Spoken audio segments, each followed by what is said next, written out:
Víctor Frankenstein busca refuge in the valley of Chamonix, still reeling from the tragic death of Justine Moritz and the crushing guilt over his younger brother William's murder.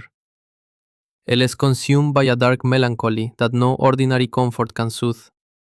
Hoping to find some semblance of peace in the sublime majesty of nature, él vaga through the alpine landscape, finding that the raw and indifferent poder proporciona a brief distraction from his deep internal torment. On a particularly rainy and dismal day, Victor decides to ascend Montalbert alone. Él cree que the physical struggle of the climb and the isolation of the high altitudes will help clear his mind of the haunting thoughts that el pensamiento plaga him. As él se mueve upward, the paisaje se vuelve increasingly desolate and grand, reflecting the cold, jagged state of his own soul.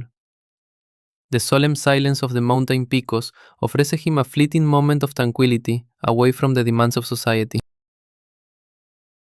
Upon reaching the summit, Victor contempla across the vast expanse of the Mer de Glace.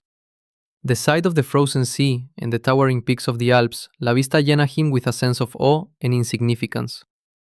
For a moment, él siente as though his grief has been transcended by the sheer scale of the universe.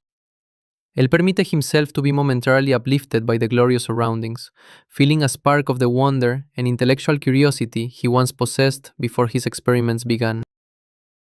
This brief respite is suddenly shattered when Victor views a figure moving toward him across the ice, with superhuman speed and agility. As the figure draws closer, a terrifying realization emanates on him. It is the creature he brought to life and subsequently abandoned. The creature's immense size and distorted features are unmistakable even from a distance, and La Paz se reemplaza by a surge of uncontrollable rage and visceral horror. When the creature finally stands before him, Victor arremete with venomous words and threats.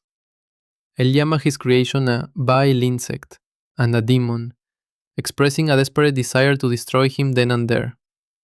La reacción es purely emotional, driven by the immense suffering he believes the creature has caused his family, and the deep-seated regret él siente for his own scientific hubris. Él se niega to see the creature as anything other than a malevolent monster. Contrary to Victor's expectations of a savage attack, la criatura no responde with immediate violence.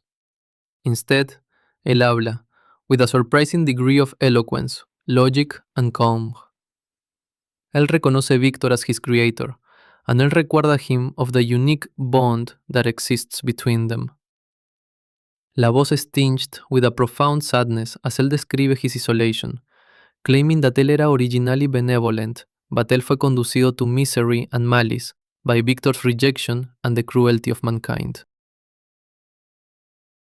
La criatura presenta a philosophical argument to his creator, comparing himself to the biblical Adam, though él se siente more like the fallen angel.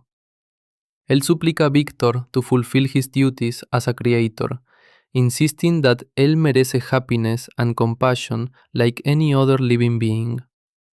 Él advierte a Victor that if his plea for a hearing is ignored, él desatará a glut of death upon those Victor loves, making it clear that his future actions, whether for good or evil, depend entirely on Victor's willingness to listen.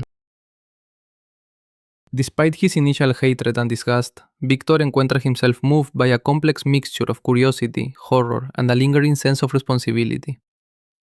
Él se da cuenta that, as the one who gave the creature life, él debe it to his creation to at least hear his side of the story. Compelled by the creature's persuasive rhetoric and the weight of his own conscience, Victor acepta to follow him to a small hut on the mountain, where la criatura comienza to recount the long and painful tale of his existence since the night of his birth.